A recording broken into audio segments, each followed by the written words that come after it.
En première actualité, en Bretagne, une femme de 28 ans est tuée par sa concubine. Une enquête pour homicide volontaire ouverte.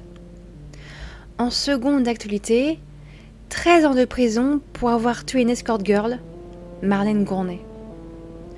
En troisième actualité, dans l'Aisne, un corps retrouvé.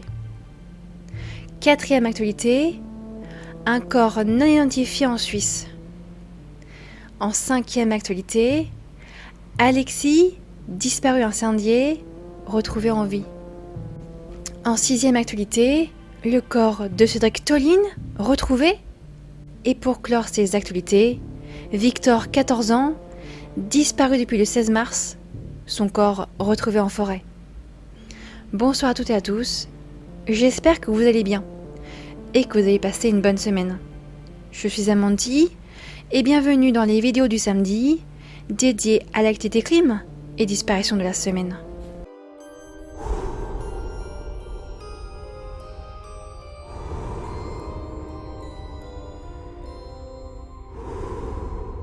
En première actualité, en Bretagne, une femme de 28 ans est tuée par sa concubine. Une enquête pour homicide volontaire ouverte. Nous sommes le vendredi 10 mars. Il est 21h. Les gendarmes se rendent au domicile d'un couple. À l'intérieur de la maison, située à Dinan, en Côte d'Armor, ils découvrent une scène de crime. Une femme de 28 ans est gravement blessée. Elle meurt sur place. Elle aurait reçu plusieurs coups de couteau de la part de sa conjointe, qui est toujours dans la maison armée d'un couteau. La victime a reçu de nombreux coups au niveau du thorax, du cou et d'un avant-bras. Le fils de la victime, de tout juste 5 ans, aurait vu toute la scène. Il est conduit aux urgences pédiatriques de Saint-Malo. L'auteur des coups de couteau est placé en garde à vue et mis en examen pour homicide volontaire par conjoint ou concubin. Elle est en détention provisoire dans l'attente de son procès. En seconde actualité, 13 ans de prison pour avoir tué une escort girl, la mort de Marlène Gournay. Nous sommes dans la nuit du 9 au 10 septembre 2019 à Genève, au 4e étage d'un immeuble à l'intérieur d'un studio. Une femme, Marlène Gournay, est agressée et tuée à son domicile. La Française y exerce son activité d'escort girl. Ce soir-là, elle accueille 2 clients. Sonny Kaboussa, un Suisse de 42 ans, et Soé Sabet, un Français de 21 ans.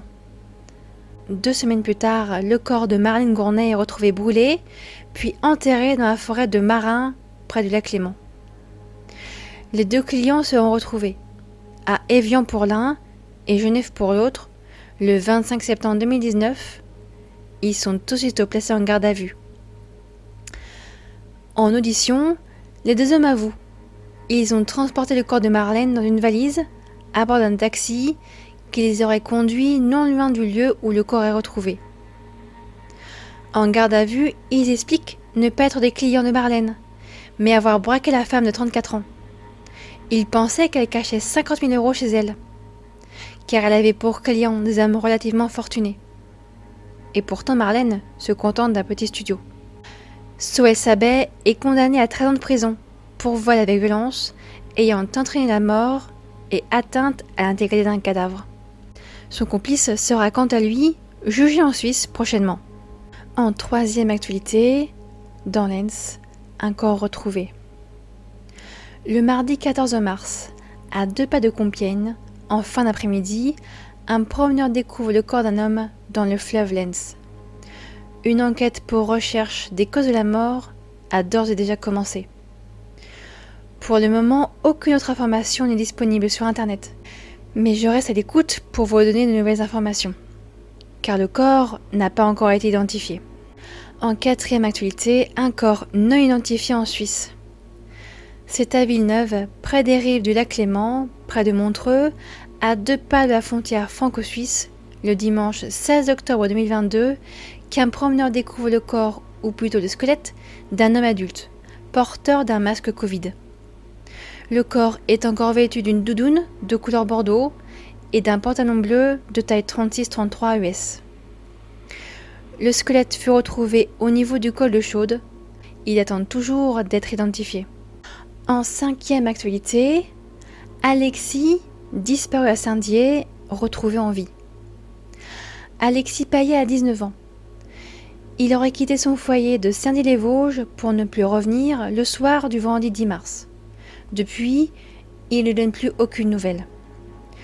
Selon les informations que j'ai pu trouver sur internet, le jeune homme de 19 ans semble avoir été retrouvé le mardi 15 mars. En 6e actualité, le corps de Cédric Tolin, probablement retrouvé. Petit rappel des faits. Le 4 juillet 2022, un couple, Aurélie Pardon et Gabriel Fourmiguet, sont abattus dans la maison de ce dernier. Gabriel est tué dans sa douche et Aurélie est tuée en pleine rue alors qu'elle prenait la fuite, dans le village de Pouillastruc, à quelques kilomètres de Tarbes, dans le sud de la France. Un homme sera aperçu par les riverains. Il prend la fuite à bord d'une moto. L'homme est le futur ex-mari d'Aurélie Pardon. Il s'appelle Cédric Tolin. Il traverse la frontière espagnole. Sa moto est retrouvée près de Jaca en Espagne. Cédric Tolin aurait, au cours du seul appel avec les gendarmes, déclaré vouloir mettre fin à ses jours. Depuis, la police espagnole et française ne ménagent pas leurs efforts pour le retrouver, qu'il soit vivant ou non. Le dimanche 19 mars dernier, près du sommet de Pena Oroel, le corps d'un homme est découvert. Les policiers espagnols pensent que le corps est celui de Cédric Tolin.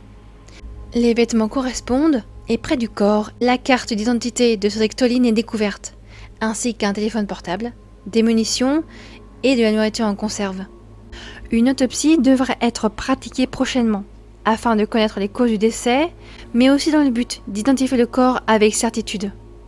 Et pour clore ces actualités, Victor, 14 ans, disparu depuis le 16 mars, son corps retrouvé en forêt.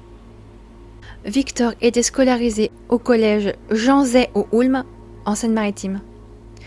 Il quitte le collège le jeudi 16 mars vers 16h, puis s'envole. Sur le Facebook de la ville du Houlme, un appel est lancé pour tenter de le retrouver. La police est également prévenue. Le téléphone de Victor est géolocalisé et borne dans une forêt toute proche. Le corps de Victor sera retrouvé le lendemain, le vendredi 17 mars, dans la forêt de Mayonnais, par des agents de la ville de Maromme. Une enquête est ouverte afin de connaître les causes de la mort de l'adolescent, mais la piste du suicide est largement privilégiée. Je vous remercie d'avoir pris le temps de regarder ou d'écouter ces actualités jusqu'au bout. Je vous invite, si vous en avez envie bien sûr, de partager vos avis et ressentis en commentaire. Je vous donne rendez-vous mercredi soir pour une nouvelle histoire. Passez un très bon week-end, prenez soin de vous et de vos proches, et d'ici là, n'oubliez pas,